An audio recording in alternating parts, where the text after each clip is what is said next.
BBA, BCA, BCom computer కోర్సులో 100% placement లభించే ఏకైక డిగ్రీ కాలేజ్ కూకట్పల్లిలోని i3 డిగ్రీ కాలేజ్ 8367215215.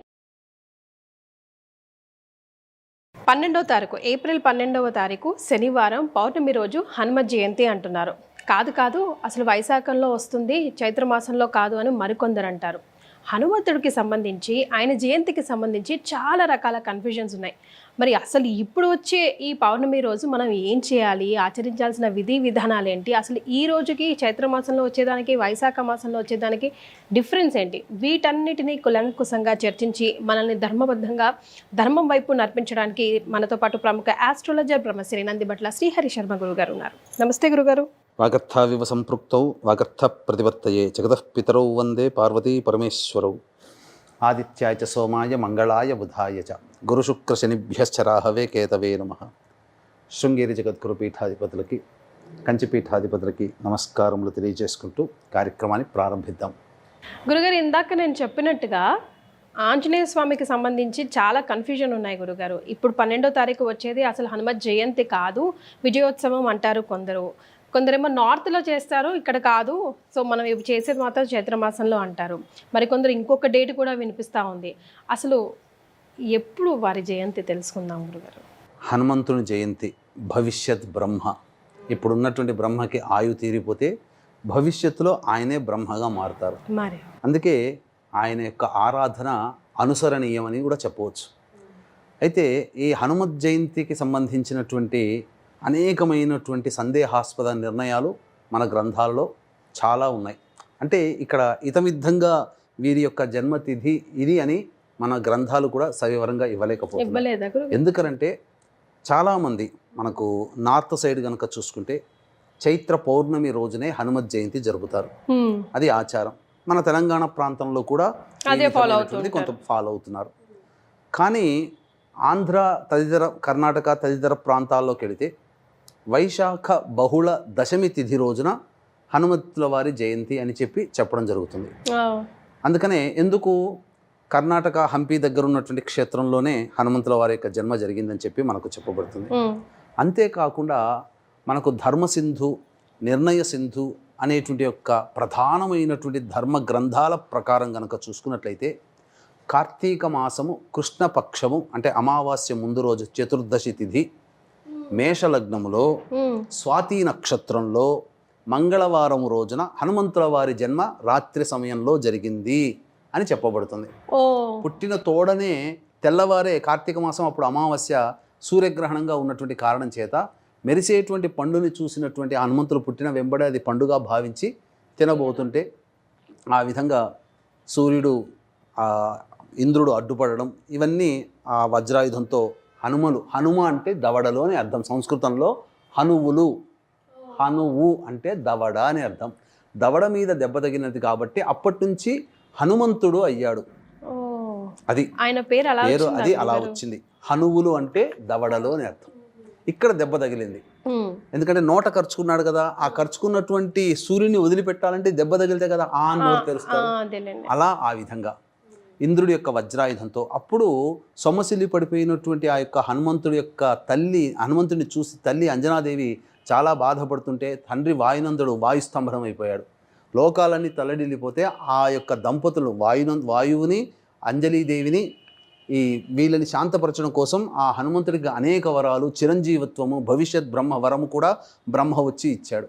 అన్ని ఇచ్చిన తర్వాత చేసిన తర్వాత అప్పటికి ఈ వరాలతో అతనికి ఎనలేని గొప్ప శక్తి వచ్చింది. మనకు శివపురాణం ప్రకారము, రామాయణం ప్రకారము చైత్ర పౌర్ణమి రోజునే హనుమంతుని యొక్క జయంతి చేసుకునే సందర్భం ఆనవాయితీగా అనేక యుగాల నుంచి మనకు వస్తుంది. కాబట్టి మనకు మిగతా విషయాలతో సంబంధం లేకుండా ఆనవాయితీగా యుగాల నుంచి వస్తున్నటువంటిది మాత్రం చైత్ర పౌర్ణమి అని, మన తెలుగునాట వైశాఖ బహుళ దశమి రోజునని చెప్పడం జరుగుతుంది. అంతేకాకుండానమ్మా మరి ఒక వింత గాథ ఉంది. ఇప్పుడు గనక చెబితే ఇప్పటి వరకు బహుశా ఎవరు తెలుసుకుని ఉండకపోవచ్చు. ఇది తెలిసిన తర్వాత ఇది కూడా వాస్తవమేమో అన్నట్టుగా ఒక వింత కథ కూడా ప్రచారంలో ఉంది. సాక్షాత్తు హనుమంతుల వారు రాముడికి భక్తుడని అనుకుంటారు. అంతే కదా గురుగారు. కానీ ఇక్కడ రాముడి సోదరుడు అని కూడా చెప్పవచ్చు ఈ కథను అనుసరించి. హనుమంతుడు ఎలా గురుగారు? మనకు దశరథుడు సంతానం కోసం పుత్రకామేష్టి యాగం చేశారు. చేసిన తర్వాత లలితా అమ్మవారి యొక్క అనుగ్రహం, లలితా నవరాత్రుల్లో నవాన్హిక దీక్షగా చేశారు. ఎవరు చేయించారు? ఋష్యశృంగుడు.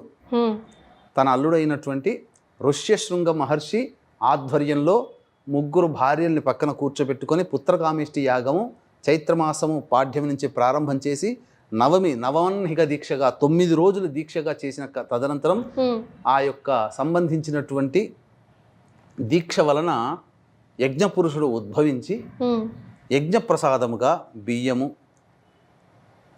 గుడము అంటే బెల్లము మరియు పాలు ఇవన్నీ ఇచ్చి ఋష్యశృంగుడికి ఇచ్చి పాయసాన్నము తయారు చేసి దశరథుడికి ఇయ్యవయ్యా, అతను తన భార్యలకు అందిస్తాడు, ఆ ప్రసాదము తినడం ద్వారా సంతానం కలుగుతుందని చెప్పి యజ్ఞపురుషుడిచ్చి అంతర్ధానం అయిపోతాడు. ఆ విధంగా ఋష్యశృంగ మహర్షి ఆ దశరథుడికి ఆ ప్రసాదం అంతా కూడా పాయసాన్నం తయారు చేసి దశరథుల వారికి ఇస్తారు. అయితే ఆ యొక్క ప్రసాద భాగము మొట్టమొదటి పట్టమహిషి కౌసల్యాదేవి, సుమిత్ర, ఆఖరణ కైకేయి కదా. కైకేయి మనసులో ఏమనుకుందంటే నేను ఎంతో ఇష్టమైన భార్యను కదా, మొట్టమొదట నాకే ప్రసాదం పెడతాడేమో అనుకున్నది. కానీ వరుస క్రమంలో కౌసల్యకి సుమిత్రకి ఇచ్చిన తర్వాత కైకేయికి ఇచ్చింది. చేతిలో పట్టుకుంటుంది, నాకు ఇయ్యలేదు అని చెప్పేసి బాధపడుతూ అలా చేతిలో పట్టుకొని ఆకాశంలో ఇలా ఎదురు చూస్తూ కూర్చున్నది, బాధపడుతూ నాకు ఇవ్వలేదని బొంగమూతి పెట్టుకొని అలక పాన్పు ప్రసాదం భుజించలేదు. అయితే ఇక్కడ జరిగిన విషయం ఏంటనంటే అలా పట్టుకున్నప్పుడు ఆ యొక్క ప్రసాదాన్ని ఒక గ్రద్ద తీసుకొని పోయింది. ఆ తీసుకొని పోయిన తర్వాత ఎక్కడ వదిలిపెట్టింది? దీనికి ఇక్కడ చూసుకుంటే కేసరి మరియు అంజనాదేవి దంపతులు ఇద్దరు. ఆ అంజనాదేవి ఏంటనంటే నాకు గొప్పదైనటువంటి కుమారుడు, మహాబల పరాక్రమవంతుడైనటువంటి కుమారుడు కావాలని చెప్పి ఘోరమైనటువంటి తపస్సు చేసింది. అంతటా ఈశ్వరుడు ప్రత్యక్షమై 12 రుద్రులలో మహాపరాక్రమవంతుడైనటువంటి మహారుద్రుని యొక్క అంశ నీలో పడుతుంది, కాబట్టి నీవు అంజలి ఘటిస్తూ నీవు ఉపాసన చెయ్యి అంజనా, నీకు ప్రసాదం పడుతుంది. ఆ ప్రసాదాన్ని భుజించిన వెంబడే నా 12 రుద్రుల్లో మహాపరాక్రమవంతుడైనటువంటి 11 రుద్రుడు నీ గర్భంలో జన్మిస్తాడు అని చెప్పి శివుడు వరం ఇస్తాడు. వరం ఇవ్వగానే అంజలి ఘటిస్తూ ఇలా ఉంటుంది అంజనీదేవి. ఇంతన ఆ గ్రద్ద పోతూ ఉంటుంటే గాలి తాకిడికి ఆ గ్రద్ద ముక్కు నుంచి ఉన్నటువంటి పాయసాన్నము అంజలిలో అంటే అంజనీదేవి యొక్క చేతిలో దోసిడిలో పడుతుంది. ఇదే ప్రసాదంగా భావించి అంజలి గ్రహిస్తుంది. తద్వారా రుద్రాంశ సంభూతుడైనటువంటి ఆంజనేయుడు, అంజనీ పుత్రుడు కాబట్టి ఆంజనేయుడు, వాయుపుత్రుడు కాబట్టి వాయువు తాడనం జరగడం ద్వారా, వాయుపుత్రుడు కాదమ్మా, వాయువు కదలిక వల్ల అంజనీదేవి యొక్క ప్రసాదం చేతిలో పడింది కాబట్టి వాయునందనుడు అయ్యాడు. అక్కడ వాయునందనుడు. ఆ విధంగా పరాక్రమవంతుడైనటువంటి హనుమంతుడు అంజనీదేవికి గర్భంలో జన్మించడం జరిగింది, గర్భవసానం. ఇలా అన్నప్పుడు చూస్తే రామాయణంలో రాముల వారు అత్యంత ప్రేమతో ఆలింగనం చేసుకున్నటువంటి వ్యక్తులు చాలా కొద్దిమంది. తనతో పాటు విద్యాభ్యాసం చేసినటువంటి గుహుడు, ఏది బోయ వంశంలో నిషాద కులానికి చెందినవాడు. తదనంతరం ఋష్యమూక పర్వతం దగ్గర తటస్థించినప్పుడు చూడగానే ఆంజనేయుని చూడగానే ఏదో ఒక సోదర భావం కలుగుతుంది అక్కడ రాముల వారికి. అంతే విధంగా రాముడితోడ, ఎందుకనంటే ఈ అలకబాన్పు పూనింది కదా, ఆ పాయసం వెళ్ళిపోయింది కదా, అంతటా కౌసల్యాదేవి సుమిత్రాదేవి చేతిలో ఉన్నటువంటి కొద్ది పాయసానాన్ని మళ్ళీ కౌసల్యాదేవికి ఇవ్వడం వల్ల ఆ విధంగా 4 కుమారులు, కౌసల్యకి, సుమిత్రకి, కైకేయికి, ఇలా 4 కుమారులు పుట్టారు. వాళ్ళ దగ్గర ఉన్న పాయసాన్ని ఇవ్వడం, ఇందులో కొంత భాగం అంజనీదేవి యొక్క గర్భంలో కూడా ఉండడం వల్ల సోదర సమానుడే అని ఒక చరిత్ర కథనం. అందుకనే మీకు గమనించుకుంటే రాముల వారికి తమ్ముళ్ళైనటువంటి లక్ష్మణుడు, భరతుడు, శత్రుఘ్నుడు వీళ్ళైతే ఎవరైతే ఉన్నారో రాముణ్ణి ఆరాధించేవాళ్ళు, ఒక అన్నగా ఆరాధించేవాళ్ళు, ప్రేమగా పలకరించేవాళ్ళు. అదే ఆరాధనా తత్వం ఆంజనేయుడి యొక్క మనస్సులో కూడా ఉంది. అందుకనే హనుమంతుల వారు రాముణ్ణి లక్ష్మణుడు ఎలా అయితే అంటిపెట్టుకున్నాడో పరిచయమైన దారభ్యత రాముణ్ణి వదలలేదు. అవునండి. ఒక సోదర సమానుడుగానే అన్న చెప్పిన మాట వినాలి. ఇక్కడ రామభక్తుడిగా ఆంజనేయుడు దేవుడిగా రాముడి కన్నా సోదర సమానమైనటువంటి ప్రేమ. ఎస్. అలాగే సుగ్రీవుడు కూడా, కానీ సుగ్రీవుని మీద కేవలం స్నేహం మాత్రమే ఉంది, సోదర భావం లేదు, ఆలింగనం చేసుకునేంత ప్రేమ అది లేదు. కానీ ఆంజనేయుడు మాత్రమే ఆలింగనం చేసుకున్నాడు, తన యొక్క హృదయంలో ఎల్లప్పుడూ కొలువై ఉన్నాడు. లక్ష్మణుడిని ఏ విధంగానైతే వెంట పెట్టుకున్నాడో అదే విధంగా పరిచయమైన దారభ్యత ఆ ఆంజనేయుల వారిని కూడా రాముల వారు అంటి పెట్టుకున్నారు. ఇంతటి అద్భుతమైనటువంటి రోజమ్మ. అసలు ఎప్పుడు వినలేదు గురుగారు ఈ స్టోరీ అయితే, ఫస్ట్ టైం. ఇది కూడా ఒక కథనం. అందుకనే రాముల వారు నవమి నాడు పుడితే కొన్ని రోజుల తదనంతరం పౌర్ణమి రోజున ఆంజనేయ స్వామి వారి జయంతిగా మహారాష్ట్ర తదితర నార్త్ సైడు ప్రాంతాల్లో జరుపుకుంటారు. ఏది ఏమైనప్పటికీ కూడా ఈసారి చైత్ర పౌర్ణమి ఆంజనేయుడు వారికి ఇష్టమైనటువంటి శనివారం రోజున వచ్చింది కాబట్టి తగు పరిహారాలు చేసుకుని ఉంటే గనక ఆంజనేయ స్వామి యొక్క అనుగ్రహం కలిగి శనిపీడలు తొలగిపోతాయి, భయములు తొలగిపోతాయి అని చెప్పవచ్చమ్మా. ఎస్. మరి ఈ శనివారం ఇంతటి ఆస్పిషియస్ డే రోజు గురుగారు మనం ఎలాంటి పరిహారాలు పాటించాలి, విధి విధానాలు ఏం పాటించాలి, దీన్ని పూర్తిగా సంపూర్ణంగా ఉపయోగించుకోవాలంటే ఏం చేయాలి? ప్రధానంగా మనకు శాస్త్ర ప్రకారం చెప్పబడి ఉన్నటువంటిది ఏంటంటే ఉదయాన్నే కాలకృత్యాదులన్నీ తీర్చుకొని హనుమత్ దేవాలయానికి చేరుకోవాలమ్మా. హనుమత్ దేవాలయానికి చేరుకున్న తర్వాత హనుమంతుల వారికి నూనెలో, నల్ల నువ్వుల నూనెలో ఈ సింధూరము కలిపి స్వామివారికి తాపడం చేయడం, సింధూరం కలపడం, ఇది చాలా ఇష్టమైనటువంటిది స్వాముల వారికి. గురుగారు, ఆడవాళ్ళని ముట్టుకోవద్దంటారు, ఆంజనేయ స్వామి కాలు పూర్తిగా సాష్టంగా నమస్కారం చేయొద్దంటారు, ఎందుకని అది కూడా వివరించండి గురుగారు. ఎందుకనంటే ఈ ఆంజనేయ స్వామిని కూడా నేను పట్టి పీడించగలుగుతానని ఒక అహంకారంతో నేను ఈశ్వరుని కూడా వదిలిపెట్టలేదు, నాకు చదువు నేర్పిన గురువుని కూడా నేను వదిలిపెట్టలేదు. ఆంజనేయుడు ఎంత అని చెప్పేసి శని భగవానుడు పట్టుకొని ఉంటే అప్పుడు శని భగవానుడు నన్ను మోయగలిగితే నేను నీకు వశమైపోతాను అని అంటే నా భుజాల మీద ఉండు అని అంటాడు. అలా ఎక్కి కూర్చున్న తర్వాత అతని తరం కాలే, శనీశ్వరుని తరం కాలే ఆంజనేయుని భరించడానికి. నన్ను రక్షించు, నన్ను ఏమి ఇబ్బంది పెట్టకు అని అంటే, నన్ను ఆశ్రయించిన భక్తులని నువ్వు గనక ఇబ్బంది పెట్టను అని అంటేనే నేను వదిలిపెడతాను అని చెప్పడంతో అప్పటి నుంచి ఆంజనేయుల వారు శనీశ్వరుని దగ్గర మాట తీసుకుంటారు. నన్ను ఆశ్రయించినటువంటి భక్తులకి నీ పీడలు ఉండకూడదు, నీ అహంకారం నా భక్తుల దగ్గరికి పనిచేయదు, నీ స్పర్శే పని చేయకుండా ఉండాలి అని చెప్పి ఆ మాట తీసుకొని అప్పుడు శనీశ్వరుని వదిలిపెడతాడు. అందుకే హనుమంతుల వారి పాదాల కింద శనీశ్వరుడు ఉంటాడు కాబట్టి హనుమంతుల వారి విగ్రహంలో పాదాలు తాకకూడదు అనేటువంటి ఒక నానుడు, అంటే అక్కడ శనిని పట్టుకుంటాము అనే నానుడు ప్రచారంలోకి వచ్చింది. ముఖ్యంగా స్త్రీలు అనేటువంటి వాళ్ళు స్పర్శించకూడదు. ఆంజనేయుడు బ్రహ్మచారి కాబట్టి స్త్రీలు స్పర్శించకూడదు కానీ ఇద్దరు భార్యలను కూడా చెబుతూ ఉంటుంటారు. అది ఇక్కడ కాదమ్మా, మరి వచ్చే భవిష్యత్ కల్పనలో భాగంగా సువర్చలాదేవి ఎదురు చూస్తూ ఉంటుందట భార్యగా అవ్వడం కోసం, అది భవిష్యత్ బ్రహ్మ వచ్చేటువంటి తరంలో. కాబట్టి ఈ శనివారము మరియు హస్తా నక్షత్రం ఉన్నటువంటి రోజున చంద్రుడు సంపూర్ణమైనటువంటి కళలతో ఉన్నటువంటి రోజు, ఆ రోజున కొన్ని పరిహారాలు చేసుకోవాలి. అందుకే వీక్షించేటువంటి ప్రేక్షకులుగా ఏమా పరిహారాలను తెలియజేస్తాను. అందుకనే ఇంకా ప్రధానంగా ఇంతటి అద్భుతమైనటువంటి శక్తివంతమైన రోజున ఈ యొక్క ఆంజనేయుడి యొక్క అనుగ్రహం అందరికీ కలగాలనే ఉద్దేశంతో ఆంజనేయుని ఎక్కడ పెడతారమ్మా? మీరు ఎక్కడైనా చూస్తే హైవేల్లో చూసినా మెయిన్ హైవే రోడ్డు మీద పెద్ద పెద్ద విగ్రహాలు పెడతారు. ఏ బండి కొన్నా ఫస్ట్ ఆంజనేయ స్వామి గుడిలో పూజ చేస్తారు. ఎందుకు? ప్రమాదాల నుంచి రక్షించేవాడు ఆంజనేయుడు కాబట్టి ఇట్టి ప్రమాదాలు జరగకుండా అందరినీ సంరక్షించాలనే సదుద్దేశంతో ఈ 12వ తారీఖు రోజున సాయంకాలం ప్రదోషకాల సమయంలో చిత్తా నక్షత్రం ఉంటుంది.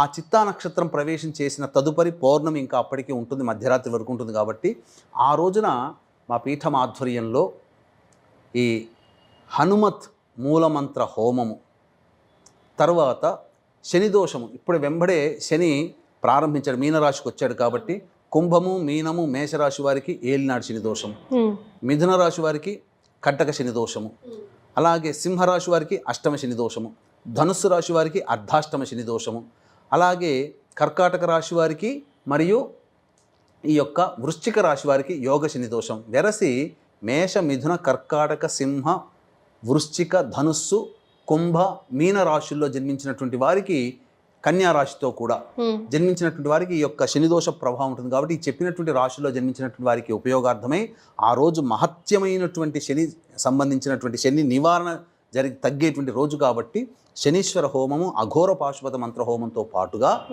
ముఖ్యంగా ఈ యొక్క కార్యక్రమంలో నమోదు చేసుకున్నటువంటి వాళ్ళకి సెంగ్ కరుంగలి మాల అనేటువంటిది ఇవ్వడం జరుగుతుంది. సెంగాలి కరుంగలి రెండు కలిపినటువంటిది. కరుంగలి అందరికీ తెలిసిందే, నెగిటివ్ ఎనర్జీ పోతుందని. కానీ ఈ సెంగ్ కరుంగలి మాల ధరించడం వల్ల కాలసర్పదోషం తొలగిపోతుంది, కుజదోషం తొలగిపోతుంది. ఎవరైతే ఈ మాలని ధరిస్తారో ఆ మాల ధరించినటువంటి వ్యక్తికి బైక్ నడిపేటప్పుడు, కారు నడిపేటప్పుడు, సైకిల్ నడిపేటప్పుడు, ఏదైనా వాహనం నడిపేటప్పుడు ప్రమాదాలు జరగకుండా ఆ శనివారం రోజున చైత్ర పౌర్ణమి సందర్భంగా హనుమంతుని యొక్క శక్తినంతా కూడాను తీసుకొని ఆ యొక్క శక్తిపాతము చేయబడినటువంటి శంకరుంగలి మాల ధరించడం వల్ల అపమృత్యు భయదోషాలు, ముఖ్యంగా వాహన గండ దోషాలు తొలగిపోతాయి. ఆ శక్తిపాతం చేసినటువంటిది ఇవ్వడం జరుగుతుంది. కేవలం ఈసారి మండలం లేదా 30 మంది లేదా మ్యాక్సిమం 40 మందికి మాత్రమే దీన్ని అవకాశంగా ఇవ్వదలుచుకున్నామమ్మా. 40 మంది మాత్రమే కొనుక్కోవచ్చా గురుగారు? 40 మందికి మాత్రమే అవకాశం ఇవ్వదలుచుకున్నాం. ఈ రాగిలో చుట్టబడినటువంటిది, ఏదో అందరికి ఇప్పుడు కరుంగలి అంటే తాళ్ళలో చుడుతున్నారు, అది కాక ప్రతిదీ కూడా దగ్గరగా కలిపి వస్తుంది. కానీ మనము ఏ పూసకు ఆ పూస కలవకూడదు మాల ధరించేటప్పుడు. ఇప్పుడు నేను ఈ మాల ధరించాను, ఇది రెండు కలుస్తున్నాయా? మధ్యలో ముడి ఉంది కదా, అట్లాగే ఏ మాల ధరించినా మధ్యలో ఒకటి కలవకూడదు. ఇది మాలా నియమం, మాలాధారణ యొక్క నియమం. అటువంటిది మనం ఏర్పాటు చేస్తున్నాం. అవకాశం ఉంటే ఈ కార్యక్రమంలో గోత్రనామాదులు నమోదు చేసుకుని ఆ రోజున సాయంకాలం జరుగుతున్నటువంటి పూజల్లో గోత్రనామాదులు నమోదు చేసుకుని శక్తిపాతము చేయబడినటువంటి ఈ మాలని అందరికీ ఇవ్వడం జరుగుతుంది. రైట్. అలాగే ఆ రోజున ఆంజనేయ స్వామికి, అంటే ప్రధానంగా మనం గమనించుకుంటేనమ్మా, ఈ హనుమత్ జయంతి అనేటువంటిది గురువారము కానీ శనివారము కానీ రావడం చాలా అరుదుగా వస్తుంది. అత్యంత అరుదుగా వస్తున్నటువంటి రోజు గురువారమైనా శనివారం వచ్చినా చైత్ర పౌర్ణమి అద్భుతమైన రోజుగా మనకు ధర్మసింధులో చెప్పబడి ఉంది. కాబట్టి ఈసారి శనివారము చైత్ర పౌర్ణమి శనివారంతో వస్తుంది. పైగా చిత్తా నక్షత్రం కూడా ఆ రోజున ఉంటుంది. కాబట్టి ఆ రోజున ఆంజనేయ స్వామి దేవాలయానికి చేరుకొని శ్రీరామనామ జపం చేస్తూ 27 ప్రదక్షిణలు చేసి 8 సార్లు హనుమాన్ చాలీసా పారాయణం చేసినటువంటి వాళ్ళకి శనిపీడలు తొలగిపోతాయి. ఆ రోజున వడమాల సమర్పించవచ్చు, తమలపాకుల మాల సమర్పించవచ్చు, లవంగాలు యాలకుల మాల సమర్పించవచ్చు. సకల బాధలు జాతకరీత్యా ఉన్నటువంటి దోషాలు తొలగిపోతాయి. అంతేకాకుండా తీపి బెల్లాలతో చేసిన అప్పాల మాల కూడా స్వామివారికి వేయవచ్చు. దీనికి ఇంత అని సంఖ్య అంటూ ఏమీ లేదు. కానీ శాస్త్రంలో ఒకటి ఏం చెప్పబడి ఉందంటేనమ్మా, శాస్త్రబద్ధమైనటువంటి మంత్రగర్భితమైనటువంటి హనుమత్ కవచాన్ని సంపాదించుకొని ఆ హనుమత్ కవచాన్ని 1,25,000 జపసంఖ్య ఎవరైతే చేస్తారో వారికి హనుమంతుల వారికి వచ్చినటువంటి సిద్ధుల్లో అనిమాది అష్టసిద్ధుల్లో ఖచ్చితంగా అష్టసిద్ధులు లభిస్తాయని చెప్పి ఉంది. గాలిలో తేలగలిగేటువంటి శక్తి 1,25,000 జపం చేసినటువంటి ఈ హనుమత్ మంత్రగర్భితమైనటువంటి హనుమత్ కవచాన్ని పారాయణం చేసిన వాళ్ళకి 1,25,000 జపం చేస్తే గాలిలో నడయాడే శక్తి అనేటువంటిది వస్తుంది. ఇది పూర్వకాలంలో ఆచరించిన వాళ్ళు ఉన్నారు, ఇప్పుడంటూ ఎవరూ లేరు. అంత దీక్ష, అంత పట్టుదల, అంత ఏకాగ్రత ఎవరికి ఉంది? అంతగా చేయలేరు. కలియుగ ప్రమాణాన్ని అనుసరించి 1,25,000 ఇంటూ 4 సార్లు అంటే దాదాపు 5 లక్షలు చేయాలి. అది చెప్పబడినటువంటి నియమం సత్యయుగం కాల నియమం. కలియుగంలో ఉన్నాం, సత్య త్రేత ద్వాపర, ఇప్పుడు కలియుగంలో ఉన్నాం. 4 యుగాలంటే 4 రెట్లు చేసుకోవాలి. ఇప్పుడు అందరూ గ్రహ జపాలు చేస్తున్నారు. కుజుడికి 7,000 అంటే ఆ 7,000 జపం చేశామని అంటున్నారు. కానీ ఆ గ్రహాలు ఏర్పడ్డప్పుడు 7,000 జప సంఖ్య. కానీ కలియుగానికి వచ్చేసరికి యుగ ప్రమాణాన్ని అనుసరించి పెంచుకుంటూ పోవాలి, అంటే 4 రెట్లు చేయాలి. ఇప్పుడు ఎవరు చేస్తున్నారు? అందుకే జపాలు చేసినా ఫలించట్లేదు. మానసికంగా గట్టిగా స్థిరంగా ఉండి చేయాలి జపాలు, ఎవరూ చేయట్లేదు. కాబట్టి ఆ విధంగా ఫలితాలు కూడా రావట్లేవు. అందుకనే నిష్టగా, నియమముతో, ఏకాగ్రతతో మంత్రగర్భితమైనటువంటి హనుమత్ కవచాన్ని 1,25,000 జపసంఖ్య ఎవరైతే చేసుకుంటారో కులమత భేదం లేకుండా వాళ్ళకందరికీ కూడా వాయునందరితో సమానం, అంటే గాలిలో నడిచేటువంటి శక్తి కలుగుతుంది. అనిమాద్యష్ట సిద్ధులు కలుగుతాయని చెప్పి శాస్త్రం ఉంది. కాబట్టి ఈ విధంగా చేయండి. లేదు బ్రాహ్మణుల యొక్క సహాయం తీసుకుందామనంటే ఈ యొక్క 12వ తారీఖు రోజున జరుగుతున్నటువంటి హనుమత్ జయంతి సందర్భంగా జరిగే కార్యక్రమంలో నమోదు చేసుకోవడం, సాయంత్రం 6 గంటల వరకు నమోదు చేసుకోవచ్చు. నమోదు చేసుకోవడం ద్వారా ఈ మాలని పొందవచ్చు. దీనికి శక్తిపాతం చేసి ఇవ్వడం జరుగుతుందమ్మా ఈ మాలని. మెయిన్ అదే ఇంపార్టెంట్. కేవలం 30, మ్యాక్సిమం ఎక్కువ మంది అడిగితే ఒక 40 వరకు మాత్రమే చేసి ఇవ్వగలం. అందరికీ కావాలంటే మాత్రం అందివ్వలేమమ్మా ఇది. Yes, so first come first లాగా. శంకరుంగలి, కరుంగలి కాదు, శంకరుంగలి. ఎస్ గురుగారు, ఇప్పుడు హనుమంతుడు ఫైనల్గా హనుమంతుడు పూజ చేసేటప్పుడు కానీ ధ్యానం చేసేటప్పుడు కానీ ఖచ్చితంగా గుర్తుపెట్టుకోవాల్సిన విషయాలు ఇవి చేయండి, ఇవి అస్సలు చేయకూడదు అన్న విషయాలు. ఇప్పుడు ఫర్ ఎగ్జాంపుల్ ముట్టుకోకూడదు అలా ఉంటాయి కదా, అలాంటివి ఏమైనా ఉన్నాయా రూల్స్? హనుమంతుడు ఆజన్మ బ్రహ్మచారి ముఖ్యంగా, కాబట్టి ముందు రోజు నేల మీద పడుకోవడం, బ్రహ్మచర్య వ్రతాన్ని ఆచరించాలి. మద్యపానము, ధూమపానము, మాంసాహారము లాంటివి చేయించాలి. పౌర్ణమి శనివారం రోజున, ఆ రోజున కూడా చేయకూడదు. ముఖ్యంగా హనుమంతుడు సూర్యుని దగ్గర ఉపాసన చేసుకున్నాడు. ఉపాసన అన్ని మంత్రాలు వేదాలు చదువుకున్నాడు. కాబట్టి సూర్యోపాసన చేయాలి. అంటే హనుమంతుని యొక్క దివ్యానుగ్రహం కలగాలంటే ప్రతి వ్యక్తి సూర్యుడి కంటే ముందే నిద్రలేచి కాలకృత్యాదులు తీర్చుకొని సూర్యునికి నమస్కారం చేస్తే హనుమంతుని యొక్క అనుగ్రహం కలుగుతుంది. శ్రీరాముడిని మనసులో కనీసం శ్రీరామ అని చదువుకున్నా చాలు. ప్రతిరోజు శ్రీరాముడు కొలువై ఉన్నటువంటి దేహం కదా ఆంజనేయుడిది. కాబట్టి ఎవరు శ్రీరామ అంటే అక్కడికి వచ్చి చేరుతాడు. కాబట్టి ఆ పూజలో కూడా శ్రీరామ నామ జపం చేసుకుంటూ ఆ రోజు కనుక ఎంత ఉంటే తన నామం కంటే తన దేవుడైనటువంటి శ్రీరాముణ్ణి అర్చించినటువంటి వాళ్ళకే తొందరగా చేరుకుంటాడట. కాబట్టి శ్రీరామ నామ జపం చేయాలి ఆ రోజున, పౌర్ణమి రోజున. రైట్, అసలు కొత్త విషయం తెలుసుకున్నాం గురుగారు మేమంతా. హనుమంతుడు మహాభక్తుడు అఫ్ కోర్స్, కానీ ఆయనకి సోదరుడు, ఎవరికి రాముడికి సోదరుడు కూడా తెలుసుకున్నామండి. చాలా సంతోషం, ధన్యవాదాలు. సర్వం శ్రీ ఉమామహేశ్వర పరబ్రహ్మార్పణమస్తు.